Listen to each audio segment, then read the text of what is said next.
Have you figured out your niche? Are you helping adding value to other people's lives? Then you're in the right place. Welcome to Munira's Musings with your host, co-author of Conversations with Top Real Estate Investors Volume 3, Munira Zahabi.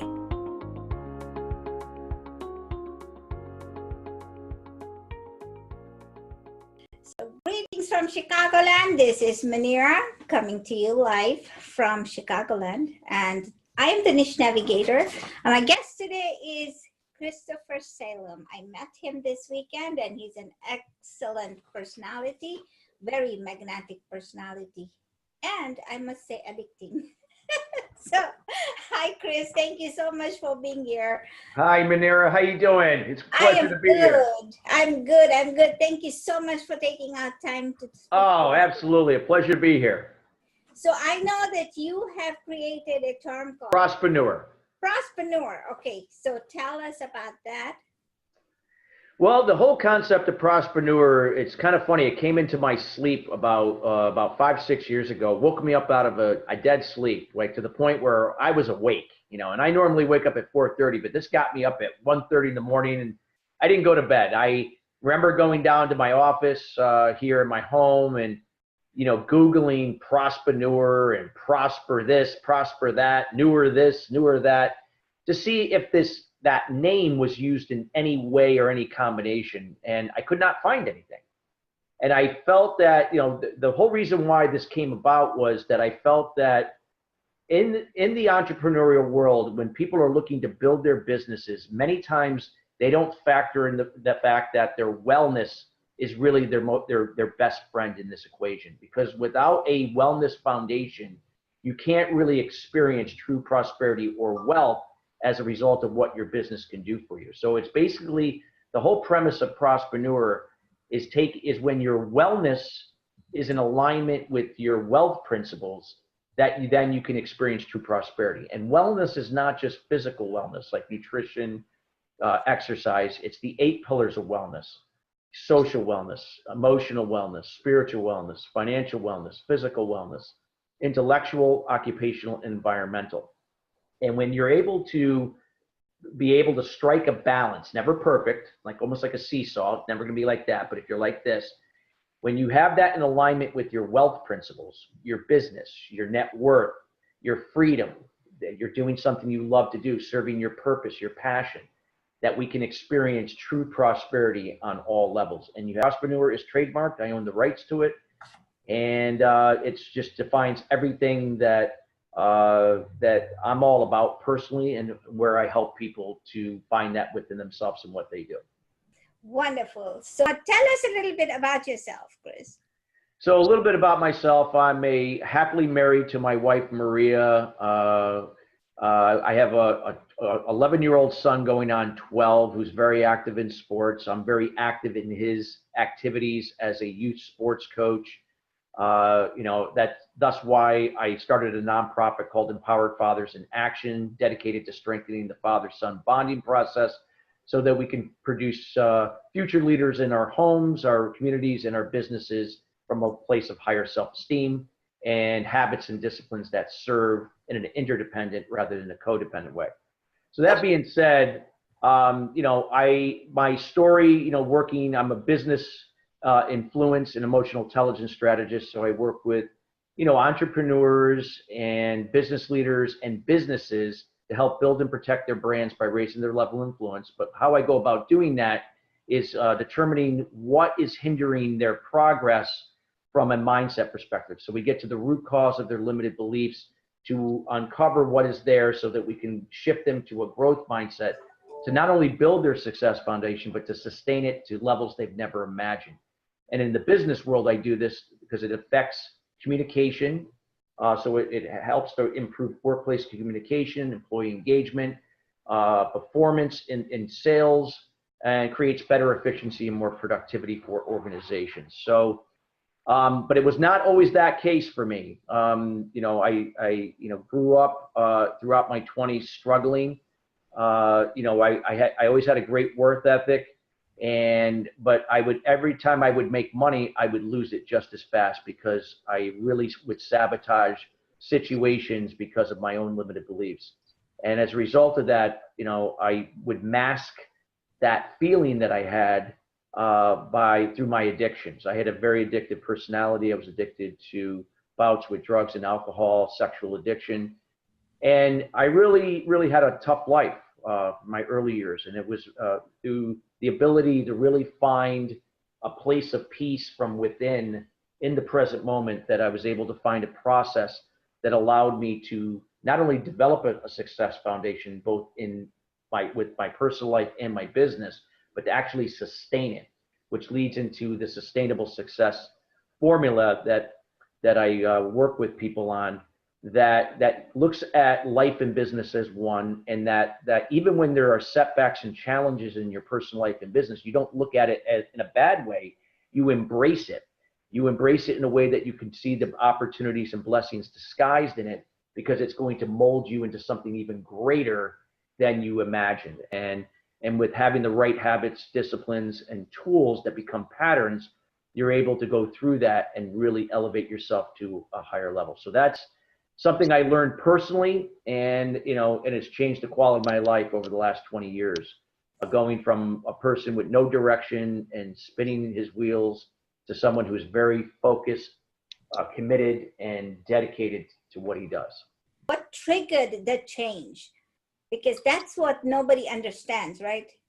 Yeah, for me, it was, I had 2 near-death experiences in my 20s from alcohol poisoning as a way to mask the pain, but that was not the wake-up call. The wake-up call for me was a combination of being sick and tired of being sick and tired, and blaming the world, and then also that my father had been diagnosed with cancer at that time.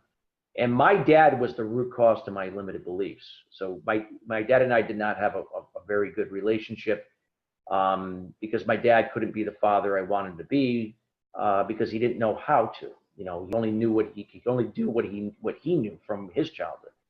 So that was the wake-up call for me. And my dad, unfortunately, did not survive cancer. He died at the age of 56. But it was almost in a way like his parting gift to me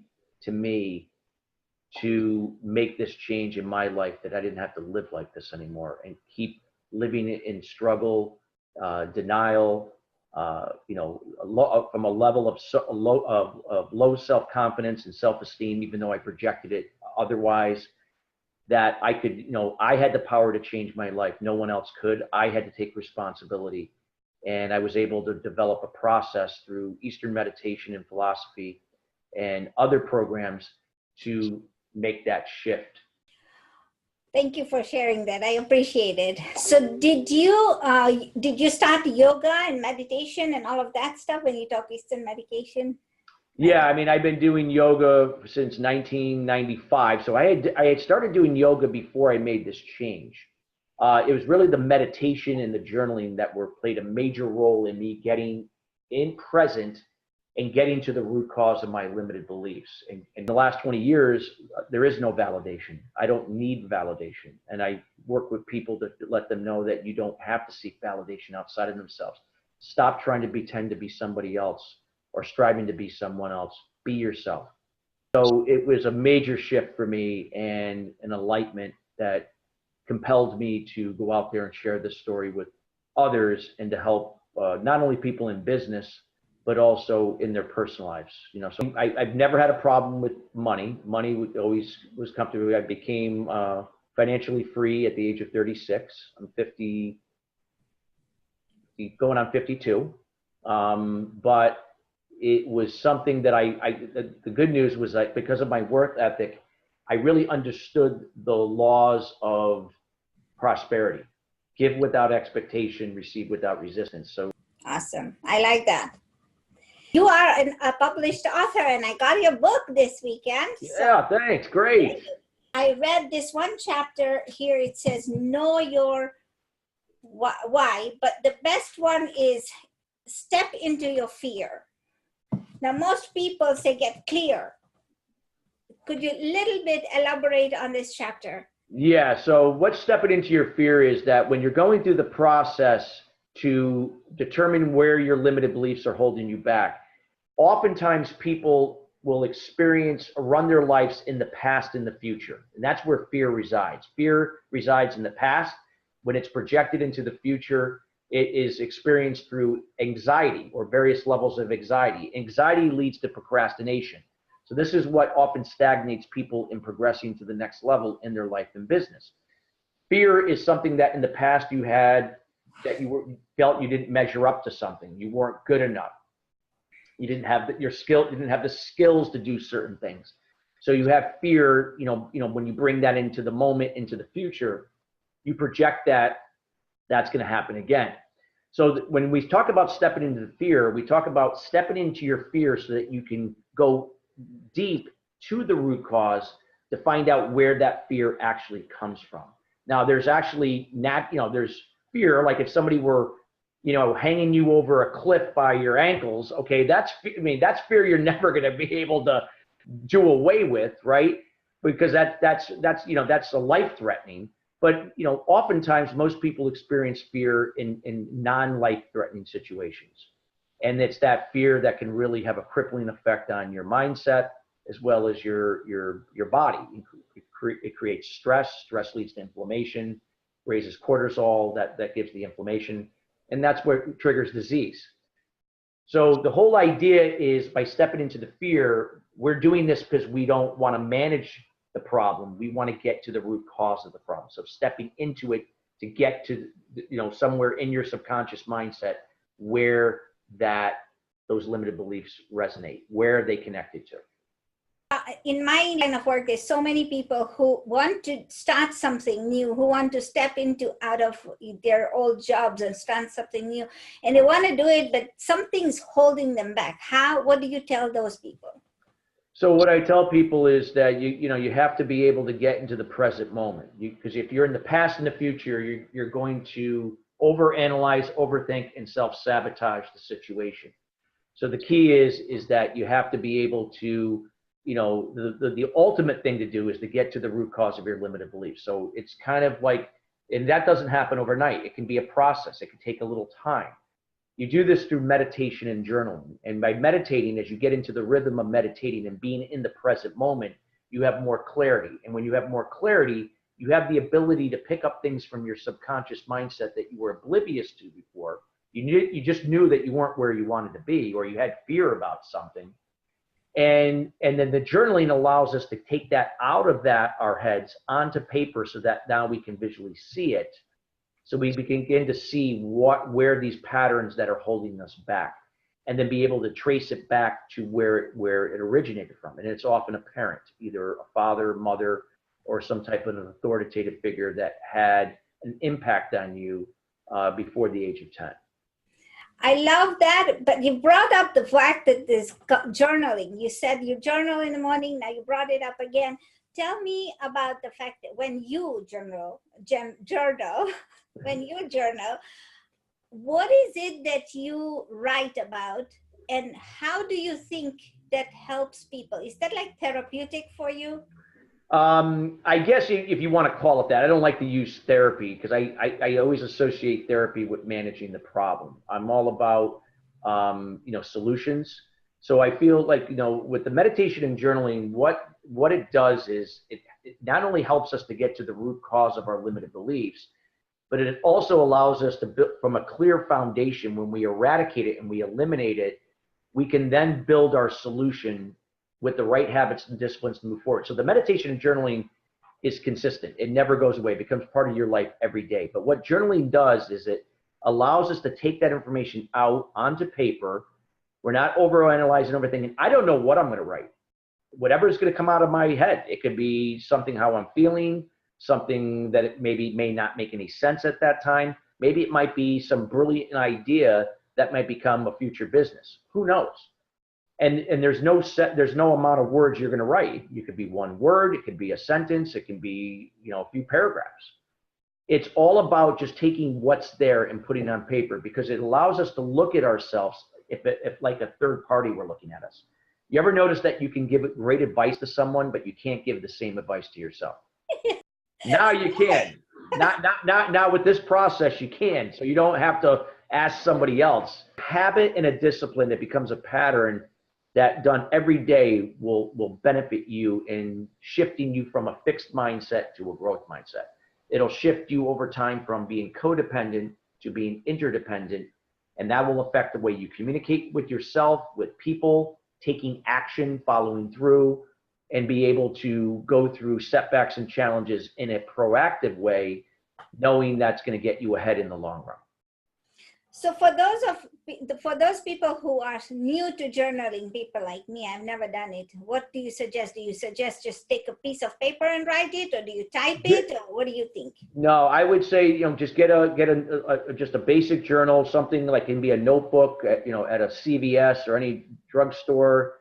Doesn't have to be anything fancy. It's up to you. And then you're going to put in there, you're going to write down every day following your meditation what comes to mind. That's it.